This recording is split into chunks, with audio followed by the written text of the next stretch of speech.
We'll guide you through how to use Claude Code tips effectively to enhance your coding experience. If you find this helpful, consider subscribing and liking the video. First, open your web browser and head over to Claude's official website. Once you're on the homepage, you need to log in to your account. If you don't have one yet, click on the Sign UP button and follow the prompts to create an account. After logging in, you'll find yourself on the dashboard. Look for the Code Tips section, which is usually located in the top navigation bar. Click on it to enter the Code Tips interface.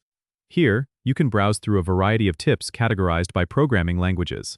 Select the language you're interested in, and you'll see a list of tips and tricks relevant to that language. If you're working on a project, you can also use the search bar at the top to find specific tips by entering keywords related to your code problem. Once you've found a helpful tip, click on it to view detailed instructions and examples. You can even bookmark your favorite tips by clicking the bookmark icon for easy access later. If you want to share a tip with a colleague, use the share button to send it directly via email or copy the link. To make the most out of Claude Code tips, consider customizing your dashboard by going to the Settings page and selecting your preferred languages and frameworks. This way, the tips you see will be tailored to your specific needs. Remember, staying updated with the latest coding practices is crucial, so check back regularly for new tips and updates.